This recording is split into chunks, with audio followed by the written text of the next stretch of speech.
Assalamu alaikum. Hello, Pir Shabda Khan. How are you? Walaikum salam. Greetings to friends and lovers around the world, but especially to my sisters and brothers in Pakistan. Thank you. Thank you. It is so good to have you with me. It is long time. I guess we met last time in Istanbul during the Sufi conference or in Kotwik. Both. Both. Yeah. But this is such a fascinating opportunity to have you, to see you. And today we will know about the journey you have gone through, the life story of Pir Shabda Khan. And I'm thankful that you spared time. I know that you have a busy schedule. So many things are going around you.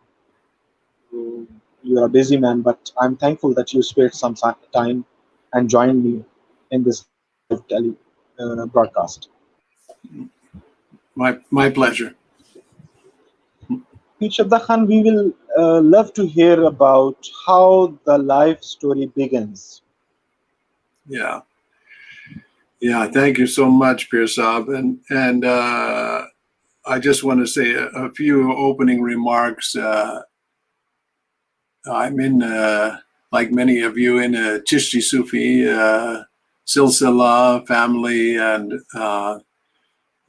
I've been to most of the Chisti shrines in Mother India, especially in Delhi, but in Ajmer and Alauddin Sabr up in Kalyar Sharif. But I haven't completed my Hazuri in Pakistan, my visiting the shrines of the Sufi shrines in Pakistan. So I hope one day to be able to do that. But I feel like since I'm speaking to Pakistan, that in some ways that's my effort to put my head down at the feet of these great masters who given us this river of blessing and guidance that pours into our hearts. So I'm born in 1947, year of the difficult time between Pakistan and India, partition.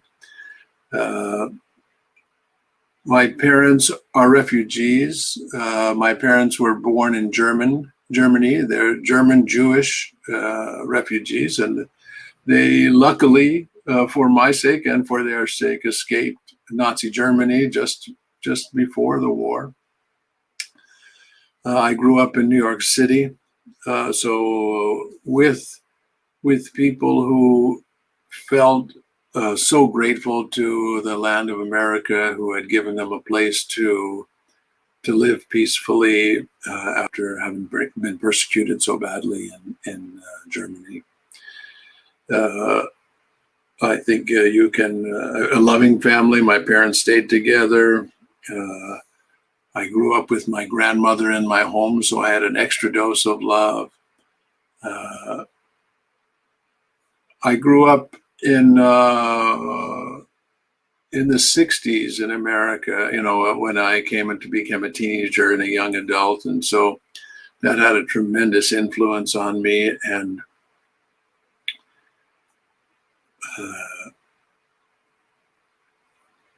I studied in college, went to City College of New York, but what attracted me, I kept changing my major, so I now always changed to philosophy. And I remember the head of the Department of Philosophy said, "Where you're most welcome here, but I don't think you're going to find what you're looking for," because I was looking for the responding to the call of the heart, to the assignment to all human beings to awaken, to know thyself, and thou shalt know God.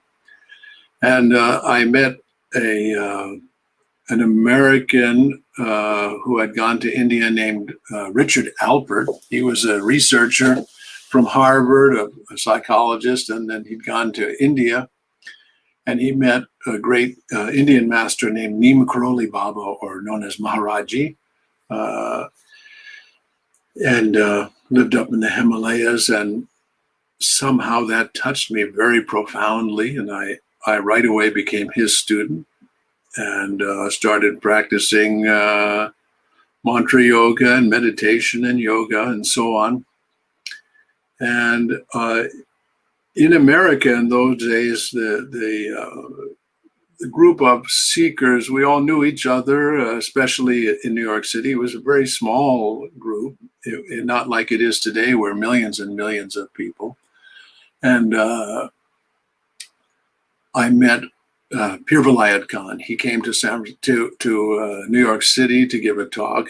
He's the son and one of the successors of Hazrat Inayat Khan, the great Indian Sufi master who came to the Western world in 1910. So I think the viewer should understand that the first Sufi master to come to the West was Hazrat Inayat Khan, or Sufi Inayat Khan, an extraordinary master. He grew up in Baroda in India. His grandfather, I should say, Ustad Maula Bakhsh Khan, was the renowned master of the Rudravina, and also had the name given to him, the Beethoven of India. And so he grew up in a family of Sufis, but he grew up in a family of musicians. And so music was his religion. He met, I know I'm shifting the story from me to him, but it's so extraordinary that Sufi came from India and planted in New York and in California and in Europe, and that's still, those seeds are still growing today. And so Hazrat Inayat Khan, when he was 28 years old, was sent by his Sufi master, Abu Hashim Madani, to the Western world. And he came here and he thought he could give the Sufi message through music, but then he realized he had to give talks and so on. It was, it's so much like Khwaja Moinuddin Chishti, my religion is love, love all, malice toward none. Or as Khwaja Sahib says, don't give me a scissor. I don't want a scissor, I need a needle and thread. I want to sew things together. And so Hazrat Inayat Khan came and brought the Sufi message as a completely universal message, not a religious message, so that it wasn't, naturally it's been embedded in Islam, but it's not part of a religion. That's part of the human nature, to manifest loving kindness and compassion toward all, love toward all, malice toward none, not based on Jewish, Christian, Muslim. Really speaking, my own point of view is there's as many religions as there are beings, because each of us has a unique heart connection. But going back to my own life, through Pir Khan, I met Murshid Samuel Lewis, and he became my Murshid and my Pir. When I moved out to San Francisco, it was a very, very rich time to be in California. California is a beautiful, beautiful place. And if you cross the Golden Gate Bridge, you live in Marin County, and that's where I live. And I've lived there 51 years. I'm quite stable, and it's a very, very beautiful place. I wish you could all come over to my house today, and I'll serve you lunch. Inshallah, very soon. Yeah, and so I became a disciple of Murshid Samuel Lewis. He planted. He was an extraordinarily awakened being. For example, he said when he took bayat with Sufi Inayat Khan, I think 1919, something like that. He said, and then Inayat died. Sufi Inayat died in 1927, February 5th. So he said 3 years to the day after Inayat's passing, Hazrat Inayat Khan appeared to him in full form, and he said from that day on, Inayat came to him every day to teach him in the inner world. And so, and then he said I think it was in 1940 something, he said he was out in the woods, and he lost the same tooth that Uwais, the disciple of Prophet Muhammad, did. And at that point, Prophet Muhammad came to him, and he said from then on, his training was under Prophet Muhammad. So when we were with him, you felt like you were swimming in the atmosphere of the prophets, of someone who had cleaned their heart so much that they could hear the voice which constantly comes from within. And so that was really the rich beginning of having a great master to help mold this human being. He died very quickly, 1971. So I was with him less than 2 years, though that means in the physical body. And as he was teaching just before he passed, he said to us, the connection between the Murshid and the Murid is in no way dependent on one or the other being in the body. And that's proved itself to be true from my experience. I feel his companionship and his guidance and his blessing and the blessing of the whole lineage stream. And so, having studied Hazrat Inayat Khan, especially, I was already a practicing musician, a Western musician. I played guitar since I was a teenager, and played guitar for some groups and so on. So music was already my companion and my love. And I read Hazrat Inayat Khan's texts on music, and he wrote that Indian classical music was the most beautiful, the quickest, the most extraordinary way to God. And that just rang in my heart. And so I said, I'm going to study that subject. And as I said that, the next day, one of the women in the community had a tambura and gave it to me and said, I think this is for you. I started practicing, and in no time, a great master came to San Francisco, a singing master. I thought I was going to learn to be a Rudravina player. That's what I wanted. He said the Rudravina was and I had said in his text that Rudravina was a dying art. And I thought, no, I want to save that art. But a singing master came to San Francisco named Pandit Pran Nath. Pandit Pran Nath, born in Lahore in Pakistan, had to leave at partition. Very quickly, I became his shagird. He was one of the great masters from Kirana. For those of you who are familiar with the music lineages, Kirana is probably the most famous vocal lineage. And his master was Muslim, Ustad Abdul Wahid Khan Chisti Sabri. Of Lahore. Of Lahore, absolutely, yeah. And in fact, Guruji, as I say, Pran Nath, I called him Guruji. He said that Khan Sahib, Abdul Wahid Khan, had spent his entire life saving to build a mazar for his Pir Nafir Alam in Shalimar Garden. So here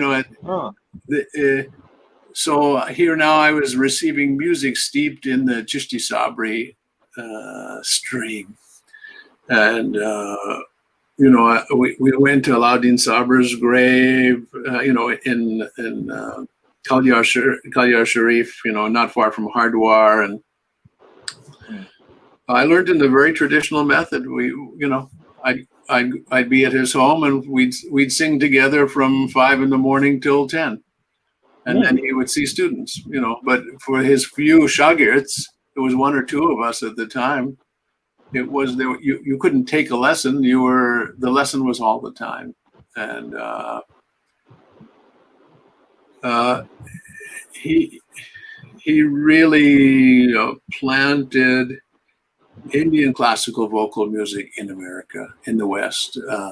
I think if we look toward Pandit Ravi Shankar and Ustad Al-Akbar Khan, they planted sitar and sarod. But I feel Pandit Pran Nath, my guru, really planted the vocal music here in the Western world. And so I have a daily riyaz every day, aside from doing my wazifa, et cetera, meditation, but every day singing. I sing every day, practice. So I have been since this started in 1972. It's almost 48 years. So that's played a very important part of my life.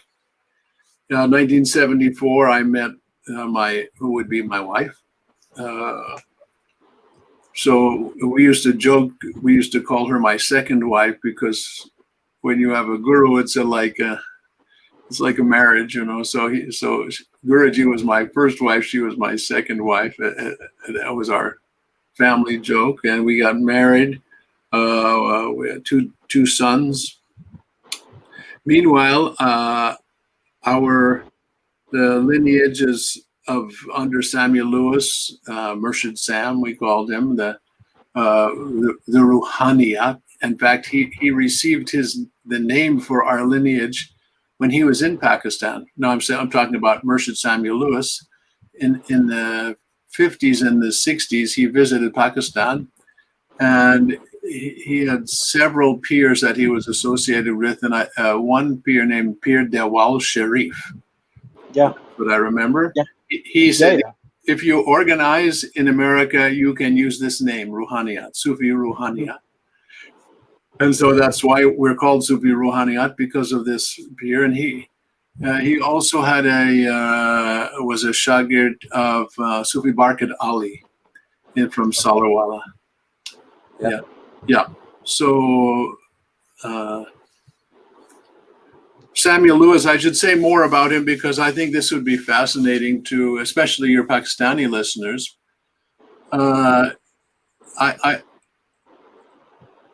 Not only did he study under Hazrat Inayat Khan and feel his whole life was under Inayat's umbrella, he had a Zen Roshi named Roshi Nyogen Senzaki, and then became recognized as a Zen Roshi. He also studied the Christian mysteries. He studied Kabbalah. In the 1950s, he kept having a recurring vision of a master. He said it came in poetry: "In 1 year's time, by land or sea, I will come to thee." And it turned out to be a great master from southern India named Swami Ramdas, or Papa Ramdas. And so now he awakened through that method as well. Om Shri Ram, Jai Ram, Jai Jai Ram, through mantra yoga. And so he had, similar to Sri Ramakrishna, he was showing all the roads go to the same point on the top of the mountain. There's only one awakening, which is beyond name and beyond form. It's beyond the thought of self. It's the deconstructing of a notion, that adapted notion that there's something separate. It's realizing oneness and unity. And so he demonstrated that, and by showing that all of these paths led to the same. And so we learned all of that under the umbrella of Sufi, because Sufi had that wide swath that allowed, my religion is the religion of love.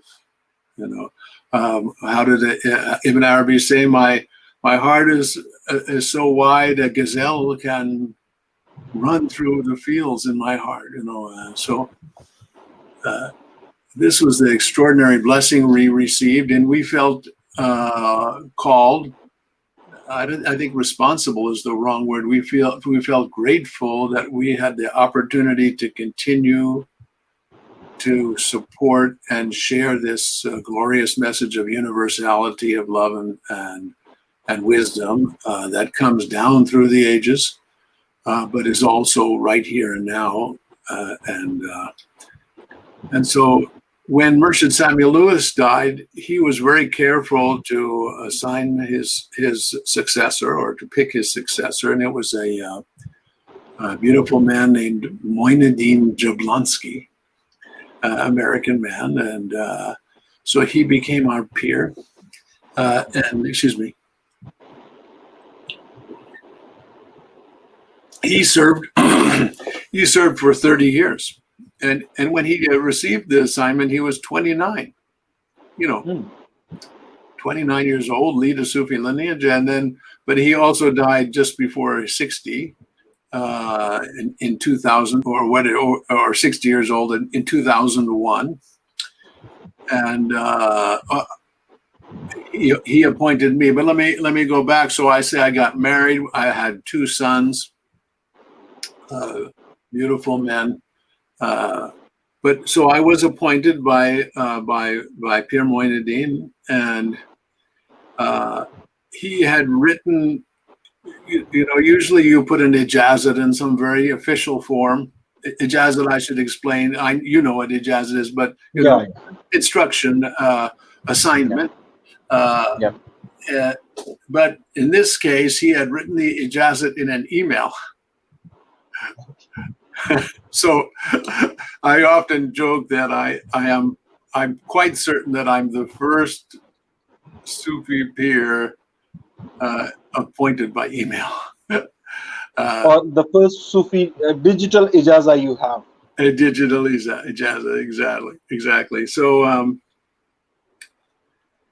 so I've been serving since 2001, so almost 20 years. I think your listeners should understand that when we started with our Sufi master, Samuel Lewis, Murshid Sam, Pir Sam, whatever you want to call him, we were a very small group, 150, 60 people in San Francisco. Now we have a presence in some 20 countries or 30. I mean, I haven't counted, but all over. I have the privilege to. I go to Russia. We have a big family. I travel to Latvia, to Estonia, to Italy, to Germany, to France, to England, to Scotland, to New Zealand, to Australia, to Canada, to India, naturally, and to South America, to Colombia, to Ecuador, to Peru, to Chile. So somehow this beautiful universal approach to love has spread like wildfire. And I should also say, very importantly, that he brought a form which we have been nurturing, which we feel is a form so useful for the world. And it used to be called Sufi dancing. Yeah, but that's wonderful. Now it's called Dances of Universal Peace. Dances of Universal Peace. And so, it's very much like you would imagine or you would experience a Sufi tariqa holding hands in a circle, chanting Allah, Allah, Allah, or whatever zikr or wazifa they were chanting. So now you have to change a few things. One is there's no longer, especially in our culture, there's no longer a division between men and women. So men and women, all ages, older or younger. And so there we are chanting, but now we're chanting or singing with musical accompaniment, not just Arabic sacred phrases, but from all the sacred languages. So from Sanskrit, from Hebrew, and so on and so forth. So right away, someone who practices the dances of universal peace experiences the universality of religious ideals. That I don't feel if I'm saying Allah, Allah, Allah, it's any different than if I'm saying it in Hebrew or if I'm saying Ram, Ram, Ram. I don't feel like Ram is over in this corner and Allah is in that corner.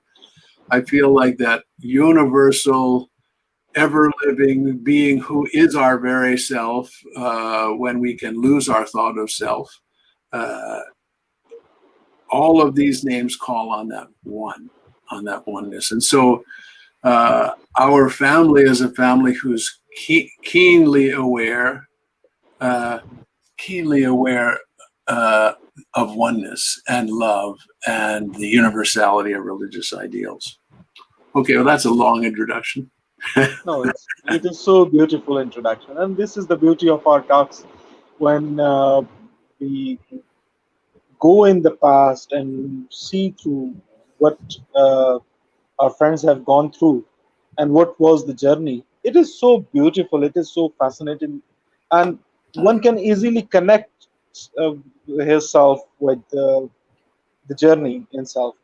And meanwhile, our dear Sufi sister, uh, Murshida Nuria, she is saying her regards, and she is with us. She is watching us, and I'm thankful that she brought us together, and she MashaAllah. Thank you, facilitated Daria. Yeah, the we love school. her. Yeah, and there is a friend John. He says that Firdausi is with you from Paris. He's a very close brother. He's one of our sheikhs in our Uh, lineage, and genius, brilliant genius, and a healer. and then there is Abdul Hadi. He is saying his salams to both of us and the other people who are with us. And then there is a close friend, Pir Fida Hussain Hashmi. He is from Pakistan. He is a very loving friend. He is also saying his best wishes to us by saying MashaAllah. MashaAllah. So, Assalamu alaikum. Murshid, tell me, Pir Shabda, tell me that you was a musician. You've come closer to the Sufi connections, and then you fall into Sufi music, and now you are head of your silsila as well. So these are two different things, and these two different things needs different uh, attentions. Music is a full-time job, and It's being very true. healed is a hell of a job. It's exactly right. You understand very well. Anytime you're the head of something, people put you on a pedestal, knock you down. Yeah, Either you're the greatest or the devil, or all of the above. So it's a great question, Pir Sab, and yes, Indian classical vocal music, Raga. That is a full time. You have to dedicate your whole life. You have to sing every day and keep all the notes refreshed and so on. And it's very interesting that was Hazrat Inayat Khan's life. And when he came to the West, at a certain point when he was explaining, he said, "I had to give up music." And I think that was misinterpreted by people because they felt he wouldn't be a musician anymore or play music. So oh, look, our friend from Germany. yeah, Wonderful. Jamila is there. Yeah. So what was amazing is that when his wife spoke about what his daily life was like, his Pirani, Amina, she said, after he gave up music in his daily life, he would get up around 5 a.m, do some breathing practices and so on, and then he would practice vocal music for 2 hours. Hmm. Yeah. She said even sometimes the neighbors would complain because he was too loud. Uh, Yeah. so that was during the period that he gave up music. So I think in that the perspective is that music as riyaz will always be with me. Uh, there's no question about that.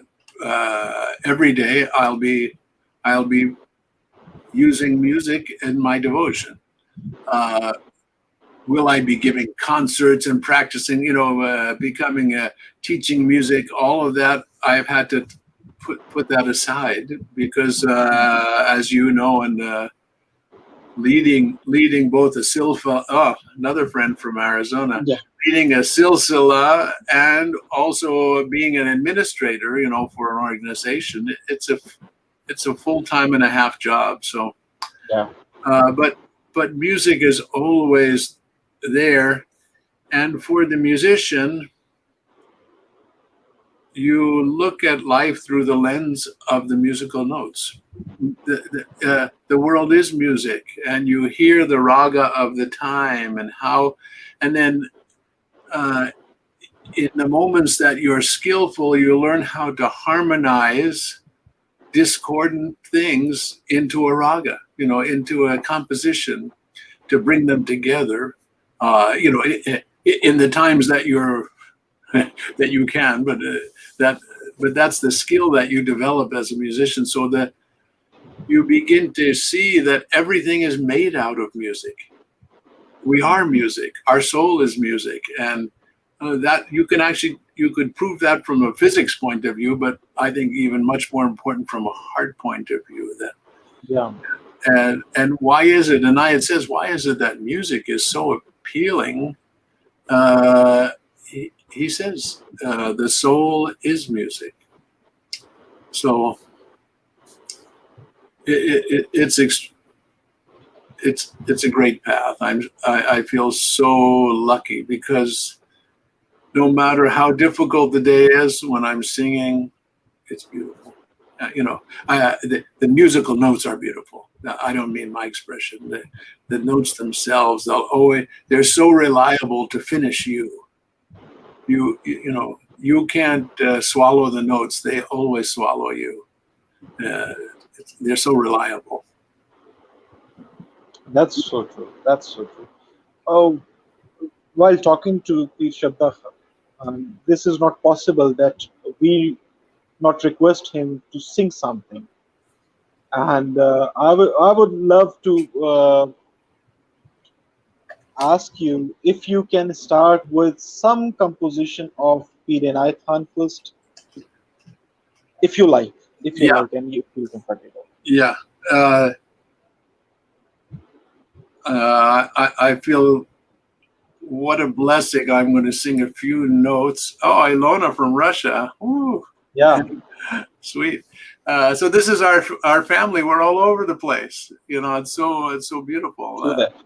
Yeah. So, but I feel now I'm able to sing a few notes in Mother Pakistan. So for that, I feel a great sense of gratitude. Uh,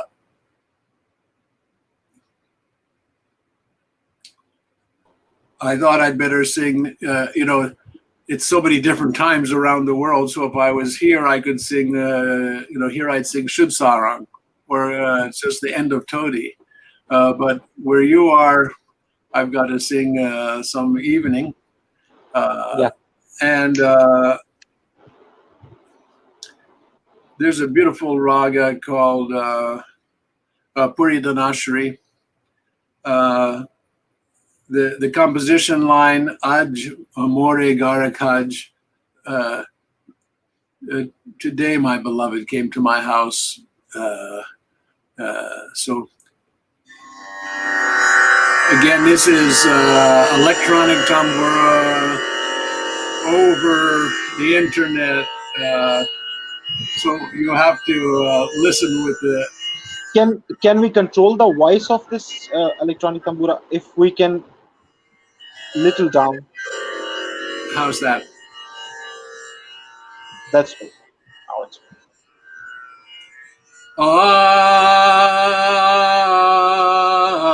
Ah,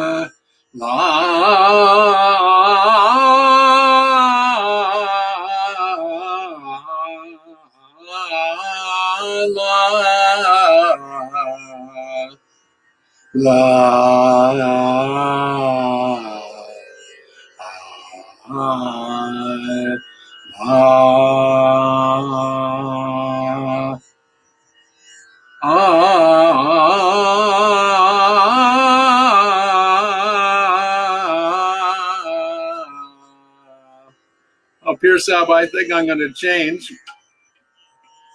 I'm going to sing a similar rag. This is a rag that Hazrat Amir Khusro Ah, yes. wrote. He not only composed the composition, but the raga for his peer, Hazrat Nizamuddin Alia. Yeah. Ya, the words are, "Oh my beloved, Ya Mahbub, Ya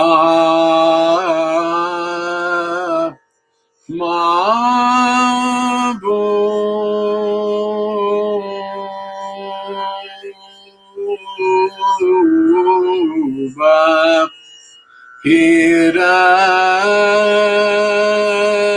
Chisti Hazrat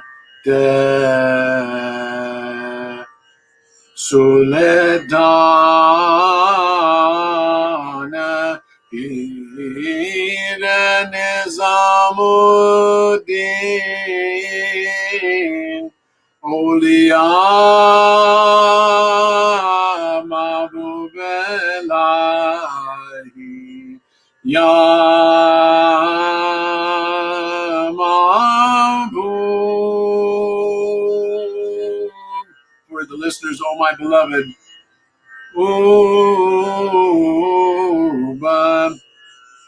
peer of the Chistis, Pira Chisti Hazrat Sultan, the great peer, great Hazrat. Sultan Pir Nizamuddin Awliya Mahbub Elahi Karataraya Babanayo Nurte Mamura Surata Subhaya Zari Zarbaksh Ya Mahbub.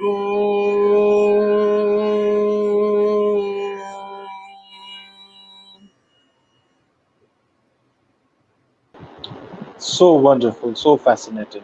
I'm thankful. And the beautiful way of zikr, with which is a universal way of zikr in Kotwik, I come to know about it, and that is so fascinating. It strikes you at heart immediately. There is few more messages for you um, from Yasmin, Yeah, wonderful. and then I guess here is our very own Zebunesa, if I'm not wrong. All part of our family. One's in Pennsylvania, the city, the state of Pennsylvania. The others in the Ozarks, called the heartland of America. How Yeah, was Murshid Sam? How was Murshid Sam? How was he himself?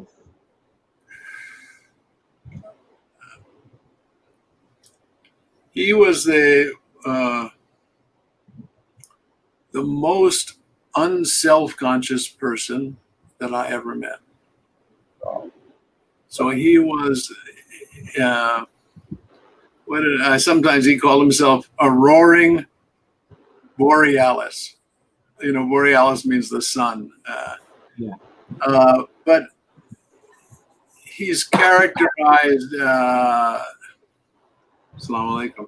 He's characterized often. Let me give you one of my favorite stories about him. But then I'll say a few more things. So if you can imagine, we are in class with him in his home, a very small living room, a very small group. So, 15, 20, 25 people. I don't know for sure. And in the room comes a deranged man. Deranged, pagal, crazy. He interrupts the class. I mean, standing up, and he speaks very dramatically, and he says, God has appointed me to be your spiritual teacher. He's speaking to Samuel Lewis, to my Murshid. He says, God has appointed me speaking to Murshid, your spiritual teacher. Okay, now just for a moment, reflect. If you're teaching and you have a crazy person walk in and say something like that, what would you do? Remove that person, whatever you do. What does Sam do? Murshid Sam do? He stands up. He says, I accept on one condition. And the fellow says, okay, what's that? And Murshid says, you show me one person in this room that God has not appointed to be my spiritual teacher.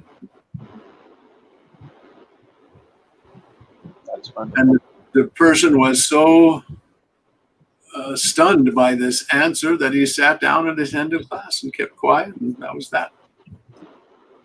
So he was able to cut through because he was so unself-conscious. And sometimes he was very strong, but sometimes he was like a divine mother. If somebody needed love and loving kindness, he would offer that. He was, I felt his such sincere interest in my life. As his murid. He had lots of murids, but he had interest in my life. I went to give you another example. I went to New York City because I had to help my father was having a hip replacement surgery, 1970. The dances that I'd mentioned had already begun. So for the first time, I led the dances in New York City. And someone gave me a little photograph picture this big, an old Brownie camera, and of the dances. I sent it back to Murshid there's no email, it's all postal mail. He wrote me back a letter and said, the picture you sent made me cry. I saw it long before you sent it. So another story, just to give you all the different ways that he took chances with his teaching because he followed inner guidance. So as a new murid, I was very, very naive, innocent, naive. So I made an appointment with Murshid, and he invited me to his home. He had two different homes, one in the city and one in the countryside. So this was the countryside one. So I lived nearby, and I knocked on the door. No secretary, nothing. He answered the door himself. He was very, very cordial.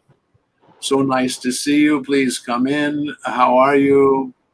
We sat down in his office, and he said to me, so why did you come to see me? So now, again, I was pretty, in English, we'd say spaced out, So I said, oh, Murshid, I just really felt called to come to see you. I don't really have any questions. I just felt called to come to see you. So what did he do? He stood up. He said, well, thank you very much for coming then. And he walked out. That was so. What a dramatic way to teach. I don't know that I've ever taught my murids that way. I can't tell you how many interviews with my murids have started that same way. And then 15 minutes later, after nursing out the question, they're crying, or, we've gotten to the real question. But it was a very powerful lesson. I learned the next time I went for an interview, you can be sure I had the questions written down on a piece of paper. I got in touch with my questions. So he had a powerful way of teaching. And again, like I said earlier, sometimes you felt you were in the presence of the prophets, because there they were. He was, Fanafi Rasul. He was a beautiful practitioner of either whichever way you want to say it, Fanafi Rasul or Fanafi Pir or Fanafi or Tasawwuri. His attunement was great.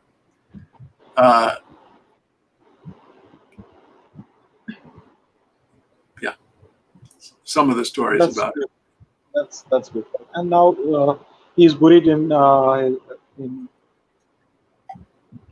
his, So where the shrine is right now.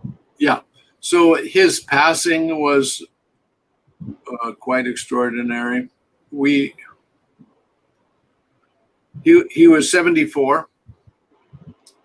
He was very, very vibrant and strong and healthy, even though we were all young hippies. We were in our 20s. I don't think there was hardly anyone over 30 of his murids. And he fell down some stairs and he got a concussion. So it was... So we weren't quite... I shouldn't even say we, because I wasn't really part of that decision-making group. But as a group, someone had heard him say, either bury me in Pakistan or at Lama Foundation. So Lama Foundation means a spiritual community, an intentional spiritual community that was at around 9,000 feet, so 3,000 meters, a little less than 3,000 meters in the mountains of New Mexico is one of our states. So not Mexico, New Mexico, in the Sangrio de Cristo Mountains. And so his body put in a casket, and we sent it over. Somebody drove it to frozen ground, snow covered, and they buried him there. And then over the years, we made that more beautiful, and there was a beautiful ponderosa pine forest all around. So there was cool and shade, and you could meditate all day at the shrine, an open air shrine. Very, very simple. A rock mound, a little rock wall to sit on, a few flowers, maybe some prayer flags, or but very, very simple. But then in 1996, I think, I'm not sure of the exact date, there was a very, very dramatic forest fire. And that whole pine forest burned down. And by some grace, the main buildings of the Lama Foundation were untouched. So the community could go on. But so now his grave had no shade, not at all. It was open to the sun at 9,000 feet, 3,000 meters. So if you went there to do a khilvat, we have a small building there for people to do khilvat, to do a retreat, and many people have gone there and done 10-day, 20-day, so on and so forth. The 3 days at that hut and right by the shrine. But now, if you wanted to go sit by the shrine, by 9 a.m., you couldn't do it anymore. It was too hot. You'd be in the open sun all day. And so in a very, very personal way, I felt Murshid guiding me to build a proper dargah to combine East and West to invoke the Chisti Silsila, and also to use architecture, not only from the East, but also from the West, the native architecture, the architecture of the place we were at. And it took about 10 years, and we built a beautiful open air, copper dome, sandstone pillars that came from India, beautiful tile floor with mosaic patterns, and we built a shrine there. So now you can sit there morning, noon, and night. Wow. And it's not that big. It's about 30, so let's see, 12 meters across, with beautiful carved pillars. The carved pillars remind us of Selim Chisti's Dargah. Wonderful. Yeah. And the floor is a geometric Islamic pattern. We use sacred architecture, which is really music, proportion to build the shrine. We tried to invoke the building style of the local people. The Native American there were Anasazi, so the walls of the shrine are made in the image of the Anasazi people. It's 8-sided. It looks due west at a long expanse, and so we completed it probably a few years ago, and we tried to build it so that it would be, have a 500 year. It would last for 500, yeah.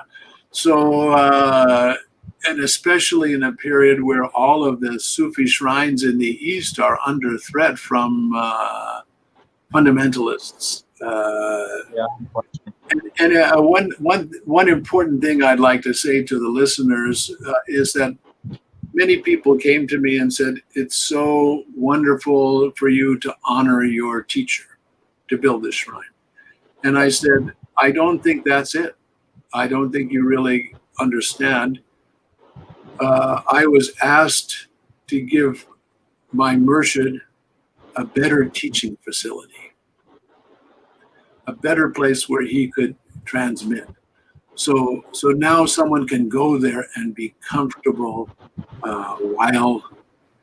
while they have their devotions and their effort to open their heart to guidance. And you've been I don't know if they let you in India, but Sufi Ruhaniat Khan Shrine in Delhi. Have you been there or no? No, never. Yeah. So when I was first there, it was in the 70s, and it was just a teeny little thing open to the air with a little chain link fence and a wrought iron gate. And you'd have to find the caretaker, Abbas, to unlock it, and he would squat while you did your devotions. But again, it was open to the sky. And so I wanted to do at least a week-long chilla there. You couldn't do it.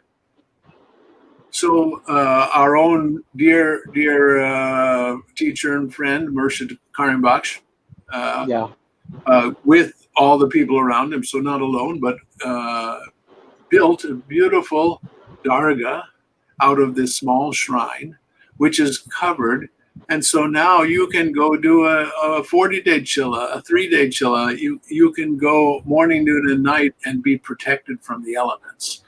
And I think that also provided guidance and inspiration that there should be a place like that for Murshid Samuel Lewis, and in America, a Sufi shrine in America. So that's there are a few. There are a few. Our mutual friend Baba Muhyiddin Shrine in Philadelphia. Exactly. Yeah. That's wonderful. Exactly. Yeah. And yes, Jonathan is associated with Baba Muhyiddin, our friend Jonathan. Exactly. Yeah. And this is good. Yes, the Sufi culture was under threat in this region by extremists a few years back, but now I guess the situation is becoming gradually good.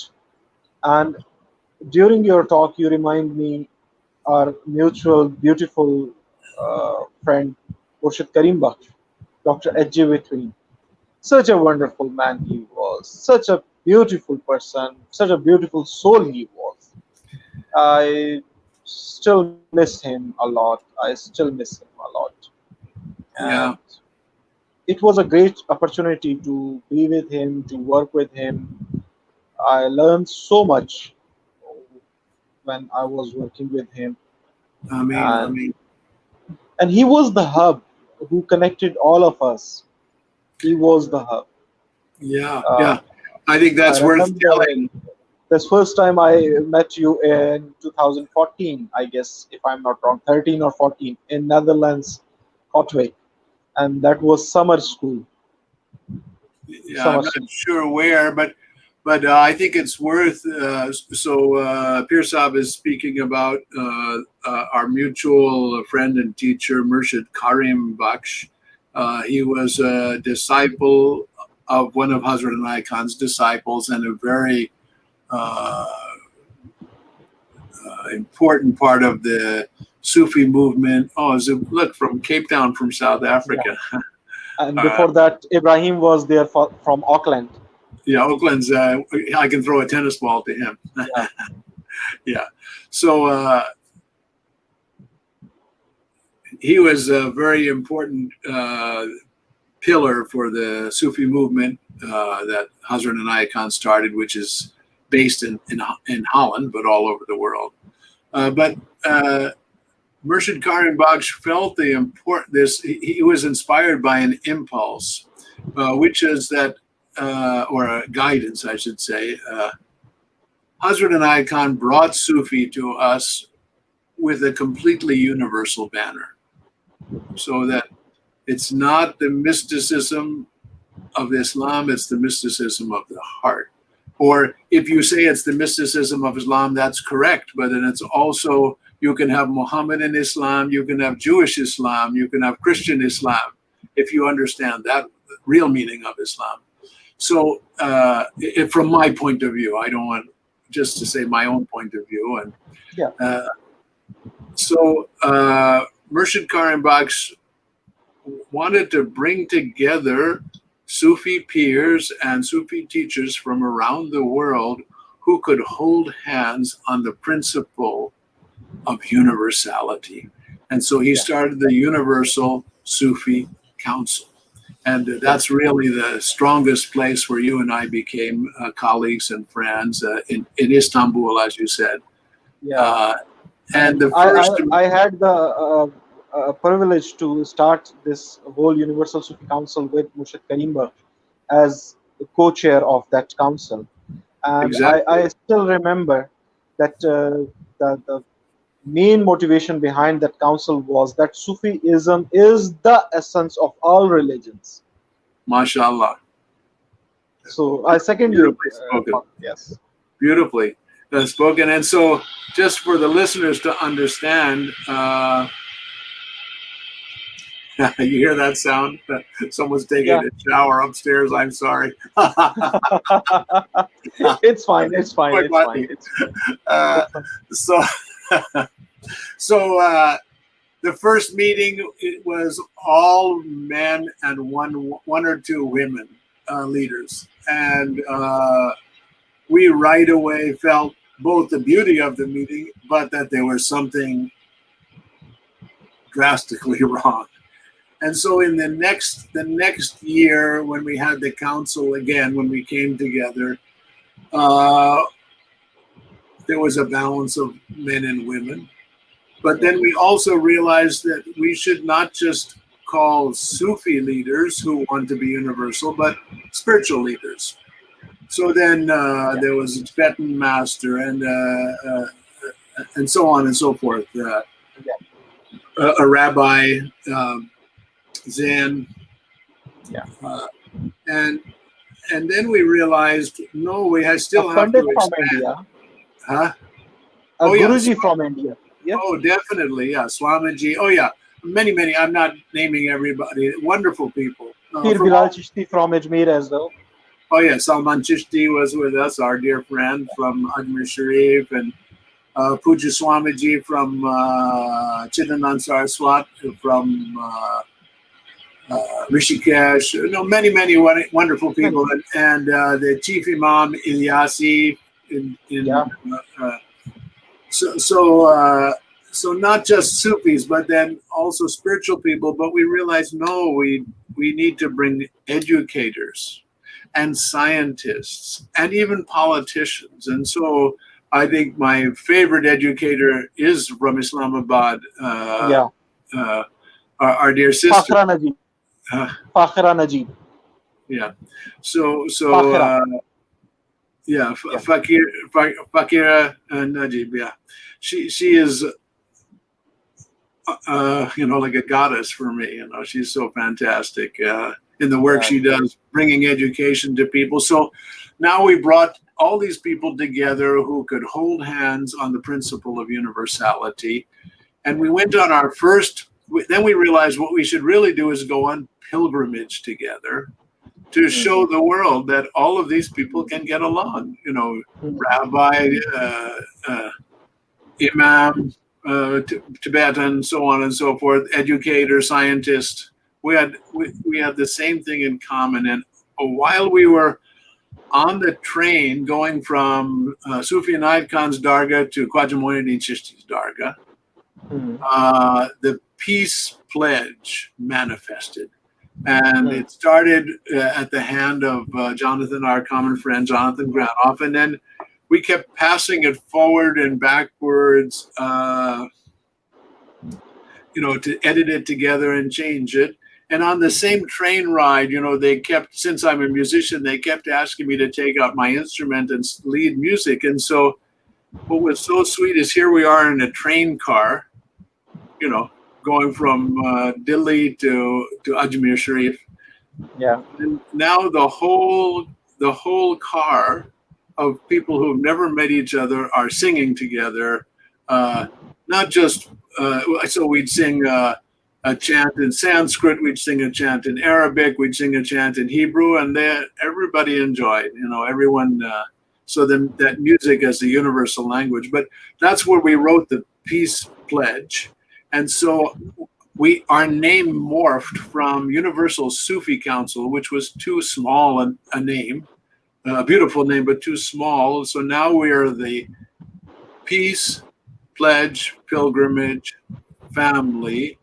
And I think the essence of the Peace Pledge is that all human action, all human behavior should manifest out of loving kindness and compassion.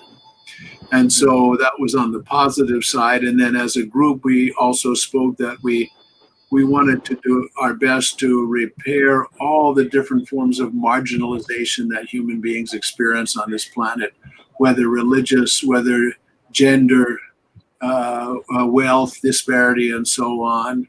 Yeah. Sorry to interrupt, brother. As we have some restrictions of time, and already we are exceeding that time period, we were planned to have a conversation. And of course, with a beautiful person like you, how time flies, no one knows. There is a lot to discuss, and I am sure that in coming days we will have one more session together, discussing the things we couldn't discuss today, knowing about the experiences we couldn't know today. And on the end note, I will say my sincere thanks to you and my regards to you. And I'm really thankful. And there is a farmaish, Pir, a small, that with you this is not possible, that we'll end up with saying just bye bye, okay, see you. No, with you there should be a Sufi musical end to this conversation. Okay. So I I will. will request you to play something. I will leave the screen. Now the screen is with you. You will play, we'll listen, and you will then wrap up the session. Uh, Thank you from my side, and I'm really grateful that you spared some time to spend with us. And I hope and I wish that in coming days we'll have one more session.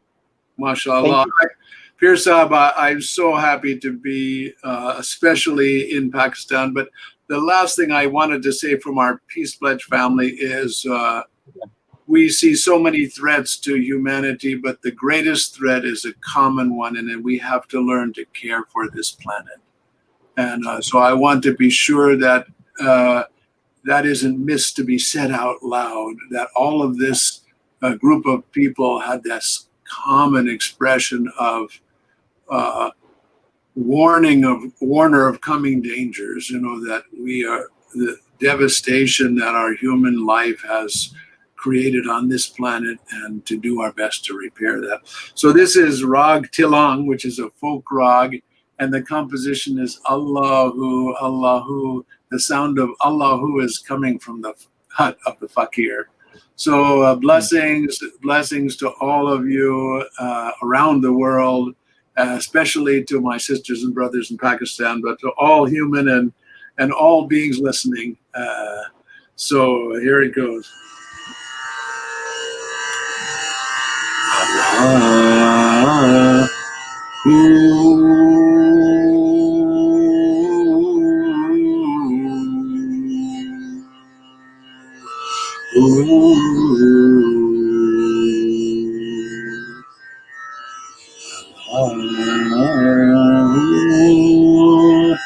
The आवाज़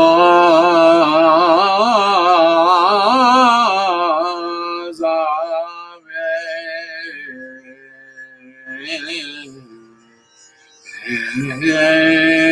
खुले वे फकीर दी